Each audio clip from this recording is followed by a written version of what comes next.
ஆண்டவராகிய இயேசு கிறிஸ்துவின் நாமத்தினாலே யூடியூப் நேயர்களுக்கு என் அன்பின் வாழ்த்துக்கள்.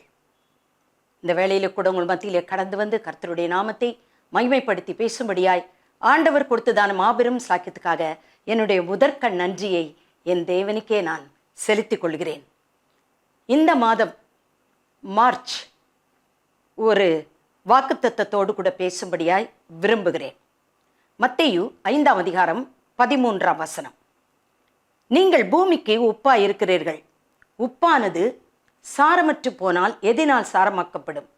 வெளியே கொட்டப்படுவதற்கும் மனுஷரால் மிதிக்கப்படுவதற்குமே ஒழிய வேறொன்றுக்கும் உதவாது. நீங்கள் பூமிக்கு உப்பாய் இருக்கிறீர்கள். உப்பு ரொம்ப விலை குறைஞ்சது. அதே நேரத்தில் உப்பு விலையேற பெற்றது. அதனால்தான் ஆண்டவர் மனிதரை ஒரு உப்புக்கு ஒப்பிட்டு சொல்கிறார்.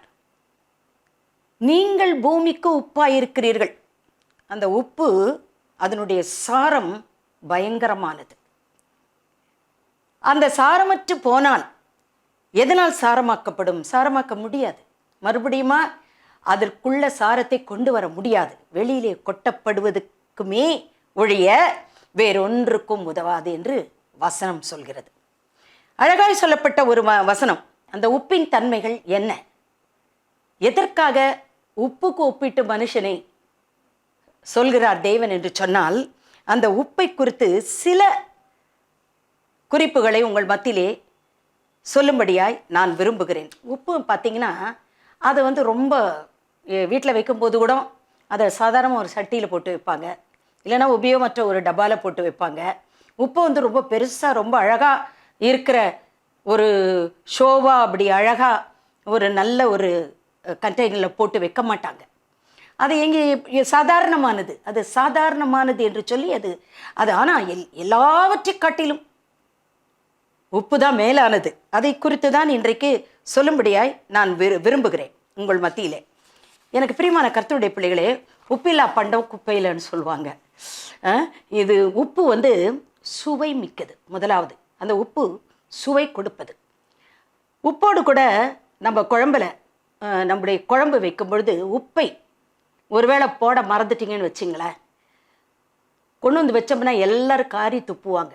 வீட்டில் அந்த இப்போ சாப்பாடு போட்டுட்டு குழம்பு ஊற்றியோ இல்லை பதார்த்தம் ஏதோ ஒன்று வைக்கும்பொழுது அதில் உப்பு இல்லைன்னா எல்லோரும் தூக்கி எறிவாங்க. ஐயோ, இது என்னது, இது உப்பில்லா பண்டம், குப்பையில் தான் தூக்கி போடணும் என்று சொல்வார்கள். சுவை இருக்காது, சுவை அற்றதாய் காணப்படும். அது மாத்திரமல்ல, அந்த சுவை எப்படின்னா, இன்னாதான் நீங்கள் குழம்புலையோ வேறு எந்த நான்வெஜ்ஜு செய்யும்போது வெஜிடேரியன் செய்யும்போது இத்தை எதையோ போட்டு நல்லா ரிச்சாக பண்ணி முடிச்சா கூட அந்த உப்பு மாத்திரம் கொஞ்சம் இல்லைன்னு வச்சுங்களேன், அதுக்கு சுவையே கிடையாது. எனக்கு பிரியமான கர்த்தருடைய பிள்ளைகளே, ஆண்டவர் நம்மை சுவையூட்டும்படியாய், நாம் சுவையாய் இந்த உலகத்திலே மற்றவர்களுக்கு ருசி கொடுக்கிற ஒரு மனிதர்களாய், மற்றவர்களை ஊக்குவிக்கிற ஒரு மனிதர்களாய் வாழும்படியாய் விரும்புகிறார். வெளிப்படுத்தின விசேஷம் 3ஆம் அதிகாரம். குளிருமின்றி அனலுமின்றி வெதுவெதுப்பாய் இருக்கிறபடியினால் என் வாயினின்று வாந்தி பண்ணி போடுவேன். அதாவது உப்பை அளவாக போடணும். உப்பை அளவாக போட்டு சாப்பிட்டாதான் அது நல்ல சுவையாக இருக்கும். அதே நேரத்தில் உப்பு அதிகமாயிடுச்சுன்னா அதையும் சாப்பிட முடியாது. வெளியில் தான் கொட்டணும். அந்த ஆகாரத்தை வெளியில் தான் கொட்டணும். அதுதான் இந்த வசனம். நீ குளிருமின்றி அனலுமின்றி இந்த உலகத்தில் வாழாத மனுஷனே. அந்த உப்பு எப்படியோ அப்படிதான் நீ. அதனால்தான் குறிப்பிட்டு பேசப்படுகிறது உப்போடு ஒப்பிட்டு. நீ அனலுமின்றி குளிருமின்றி இப்படி வெதுவெதுப்பாக இருந்தினா என் வாயினின்று உன்னை வாந்தி பண்ணி போடுவேன் என்று கர்த்தர் சொல்கிறார். பார்த்தீங்களா, எவ்வளோ அழகான ஒரு வாக்கு தத்தம். உப்பு, அந்த உப்பை குறித்து சொல்லும் பொழுது இவ்வளோ அதில் இருக்கிற தன்மை மகிமையானது. அது மாத்திரமல்ல, நீ உப்பு உணர்வுள்ள ஒரு மனுஷனாயிரு. உப்பு சாரமற்று போனால் அது எதனால் சாரமாக்கப்படும்? உபயோகப்படாது, அது வெளியில தான் கொட்டணும். ஆண்டவர் சொல்றாரு, நீ உணர்வுள்ள ஒரு மனுஷனாயிரு. இந்த உலகத்தில் வாழ்கிற நீங்களும் நானும் உணர்வுள்ள ஒரு மனிதர்களாய் இந்த உலகத்தில் வாழணும். அது மாத்திரமல்ல, உப்பிலே மனம் உண்டு. வெறும் உப்பை நீங்கள் பார்த்தீங்கன்னா கையில் எடுத்து அப்படி உப்பை மோந்து பாருங்களேன், அதில் ஒன்றும் மனம் இருக்காது. ஆனால் ஒரு ஆகாரத்தில் அந்த உப்பை போடும் பொழுதுதான் அந்த ஆகாரத்தில் அந்த உப்பு வரும்பொழுது அதில் ஒரு மனம் தூக்கி எடுக்கும் பார்த்தீங்களா? அந்த அந்த மனம் அதில் போட்டாதான், உப்பை போட்டாதான் அந்த மனம். எனக்கு பிரியமான கர்த்தருடைய பிள்ளைகளை, என்னைக்கு ஆண்டவர் என்ன சொல்றார் தெரியுமா? நீங்கள் கிறிஸ்துவுக்கு நற்கந்தங்களாயிருங்கள். ஆமேன். இந்த உலகத்தில் வாழ்கின்ற நாம் ஆண்டவருக்கு நற்கந்தங்களாய் இருக்கும்படி, ஆண்டவருடைய நாமத்துக்கு மகிமை உண்டாகும்படி, மனம் வீசும்படியாய், மற்றவர்களுக்கு மனம் கொடுக்கிற மனம் என்று சொல்லும் பொழுது மற்றவர்களுக்கு நம்முடைய வாழ்க்கை ஒரு எடுத்துக்காட்டு, மற்றவர்களுக்கு நம்முடைய சாட்சி ஒரு எடுத்துக்காட்டு. மற்றவர்களுக்காக நாம் வாழும்போது ஜாக்கிரதையாய் வாழ்ந்து அந்த சுவைமிக்க மனமிக்க ஒரு வாழ்க்கையாய் வாழும்படியாய், அதுவும் மிக மிக முக்கியம் சாட்சியாய் வாழும்படியாய் இந்த உப்போடு ஒப்பிட்டு கர்த்தர் சொல்கிறார். அது மாத்திரமல்ல, உப்புக்கு ஒரு அழகு உண்டு. உப்பளத்துக்கு போய் பார்த்துருப்பீங்கன்னு நினைக்கிறேன். உப்பளத்துக்கு போகும் பொழுது ரொம்ப அழகாக இருக்கும். நான்லாம் பார்த்துருக்கேன். குட்டி குட்டி குட்டி அழகாக வச்சுருப்பாங்க. அந்த இடத்துல அந்த உப்பை கிளியர் பண்ணிட்டு அந்த உப்பை போட்டு வச்சிருக்கும் போது அப்படியே வெள்ளை விளையல்னு அது பார்க்கறதுக்கு கண்ணை பறிக்கும். சாதாரண வெள்ளை கூட இல்லை, அது ரொம்ப தூய்மையான வெள்ளையாக இருக்கும். அந்த உப்பு ஒரு அழகு மிகுந்தது உப்பு. எனக்கு பிரியமான கர்த்தருடைய பிள்ளைகளே, நம்ம வெளித்தோற்றத்தில் மட்டும் அழகல்ல, இந்த உள்ளான அழகை குறித்து கர்த்தர் சொல்கிறார். இந்த வெளித்தோற்றத்தில் என்னதான் வெள்ளைப்புடவை கட்டிக்கிட்டா கூட அந்த வெள்ளைப்புடவைக்கு ஒரு அர்த்தம் இருக்கு. அதை கட்டினவர்கள் அந்த உள்ளேயும் அந்த வெள்ளையா இருக்கணும். அந்த உள்ள இருக்கிற அந்த இருதயம் தூய்மையற்று போய் இருந்தால் அதற்கு ஒரு அர்த்தமே இல்லாமல் போகிறது. இந்த கருமை அல்ல, தூய்மை. இன்றைக்கு உலகத்தில் வாழ்ற நாம் ஒவ்வொருவரும் வெளித்தோட்டத்திலே மட்டுமல்ல, அந்த உள்ளான அழகு அந்த இருதயத்திலே அந்த தூய்மையோடு கூட வாழும்படியாய் கர்த்தர் நம்மை பார்த்தும் சொல்ல. அது எப்படி அந்த உப்பு தூய்மையாய் இருக்கிறதோ, வெண்மையாய் இருக்கிறதோ, வெள்ளையடிக்கப்பட்ட கல்லறையாய் நீ இராதே. அந்த வெள்ளையடிக்கப்பட்ட கல்லறை உள்ளே பிணம். அப்படி ஒரு வாழ்க்கை இல்லை. எனக்கு பிரியமான கர்த்தருடைய பிள்ளைகளே, இன்றைக்கு நாம் எப்பொழுதுமே அழகுள்ளவர்களாய், என்னதான் அழகு சாதனங்களுக்கு போய் அத்தை இத்தை செய்து படத்தை கொட்டி இருந்தாலும் கூட அந்த கர்த்தர் கொடுக்கும் அழகு வித்தியாசமானது. அந்த பரிசுத்தாவியானவர் கொடுக்கும் அழகு வித்தியாசமானது. அந்த பரிசுத்தாவியானுடைய அழகை பெற்றுக்கொள்ளும்பட வெள்ளையடிக்கப்பட்ட கல்லறை அல்ல, வெள்ளை கல்லறை உள்ளே பாவமே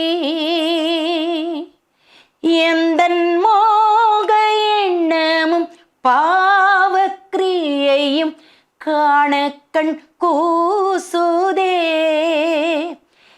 எந்தன் இயேசு ராஜனே உந்தன் பாதம் வந்தேனே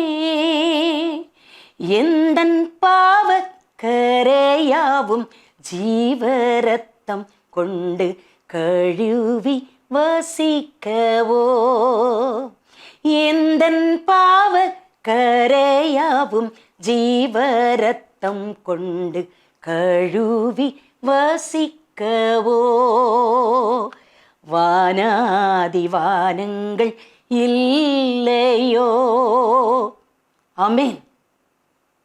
என்னுடைய பாவ கரைகளை உம்முடைய ஜீவ ரத்தத்தால் கழுவி சுத்திகரியும் ஆண்டவரே. அது மாத்திரமல்ல, கடைசியாய் உப்பு எதையும் கெடாமல் பாதுகாப்பது. உப்புக்குரிய ஒரு தன்மை எதையும் கெடாமல் பாதுகாக்கும். சின்ன வயசுல நாங்களாம் எங்கள் வீட்டில் எங்கள் அப்பா நல்ல ஆட்டுக்கறி, நல்லா பெரிய பெரிய தொடெல்லாம் வாங்கிட்டு வந்து அதிலெல்லாம் உப்பு கண்டை போடுவார். அந்த உப்பு கண்டை போட்டு ஒரு ரூம் அதுக்குன்னே அதில் ஃபுல்லாக கயிறு கட்டி தொங்க விட்டுருவாங்க. அது நல்லா காஞ்ச பிறகு நாங்கள் ஸ்கூலில் வந்து வருவோம். சுட சுட சுட அந்த உப்பு கண்டத்தை பொறிச்சு எங்கள் அப்பா அம்மா எங்களுக்கு கொடுப்பாங்க. பிள்ளைங்க நல்லா ஸ்ட்ரென்த்தியாக இருக்கட்டும்னு சொல்லி சின்ன வயசில். ஆமீன். அது அப்படி இருக்கும் அந்த உப்பு கண்டம். அந்த உப்பு போட்டாதான் அதுக்கு உப்பு கண்டம்னு பேர்.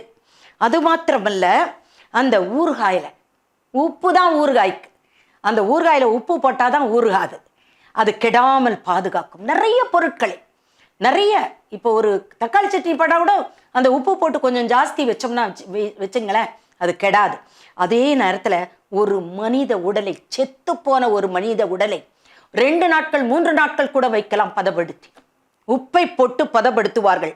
அந்த உப்பு அதை ஃப்ரெஷ்ஷாக்கும், அந்த உடலை ஃப்ரெஷ்ஷாக்கும். எனக்கு அருமையான கர்த்தருடைய பிள்ளை, கர்த்தர் என்ன சொல்றாரு தெரியுமா? எதற்கு அடையாளம் இது?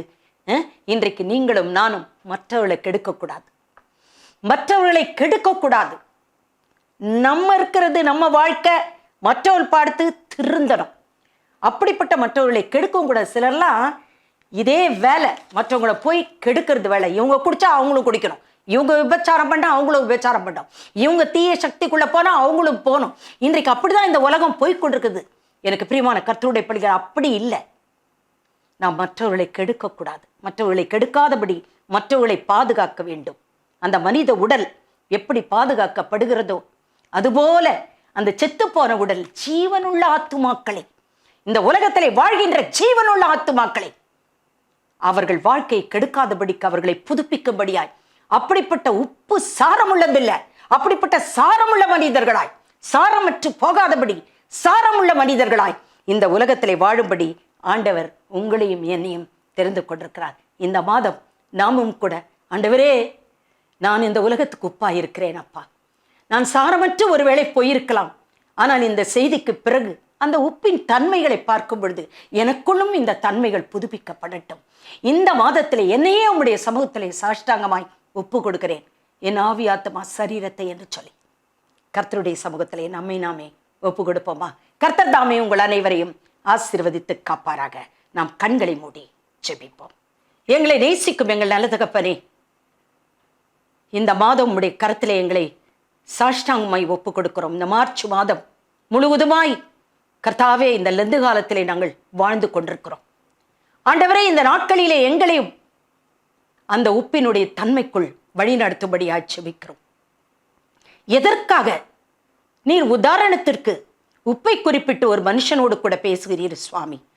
ஆண்டவரே, அதுபோல நாங்களும் இந்த உலகத்திலே சாரமற்று போகாமல் நாளுக்கு நாள் நாங்கள் புதுப்பிக்கப்பட, நாளுக்கு நாள் நாங்கள் உருவாக்கப்பட, ஆண்டவரே, சாரமுள்ள மனிதர்களாய் மற்றவர்களுக்கு எங்களுக்குள் இருக்கும் சாரத்தை ஊற்றும்படியாய், மற்றவர்களை புதுப்பிக்கும்படியாய், மற்ற அழிந்து போகிற ஆத்துமாக்களை மீட்கும்படியாய் எங்களையும் கூட சுவாமி நீர் தெரிந்து கொள்ளும்.